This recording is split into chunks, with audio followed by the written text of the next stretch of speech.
I'm Jocelyn, or Jossie, as my friends call me. I got in so much trouble trying to hide this fact from my best friend. Her dad, Mr. Paxton, also worked at the same college as a literature professor. I had no doubts about English literature. Mr. Paxton had that deep and pleasant voice. His class was really interesting for me in both the way he was teaching it and outlined something romantic and virtually just keep talking Kathy's ear off about what a lucky woman her mom must have been. Actually, I got so inspired that I even wrote a poem myself. I was really looking forward to his professional opinion about it. He stood up and came up to me, and that made me stand up too.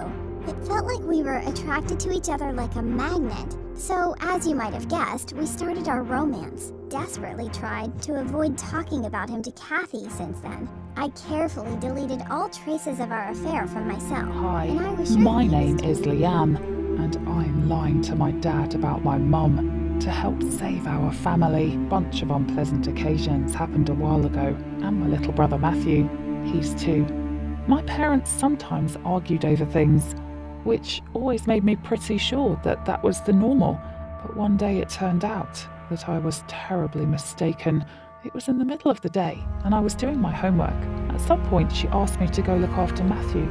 After 10 minutes, I realised that Mum still hadn't returned, and I decided to go and see if everything was okay with her.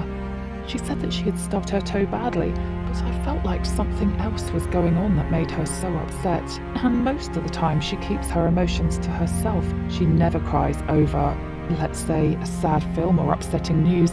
Oh, by the way, I guess it's because of this. She always said that I had plenty of peers around me to be friends with. This pattern of my mum's character is key to this story. Later that day, or rather during the night, I woke up because I heard some voices.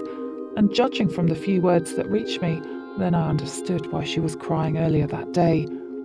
I got really scared, and I saw how hard it was for him to be forced through such serious, so I was just lying in my bed, or to breathe loud enough that I wouldn't be able to hear anything else from that talk. It turns out that while they were arguing, she immediately regained consciousness just to make sure that she was all right. I will never forget that night.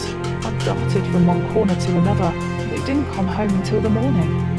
My mum's face showed that she had only just stopped crying. It turned out that back there in the hospital, they found something that shouldn't be there. But my mum had the lymphoma.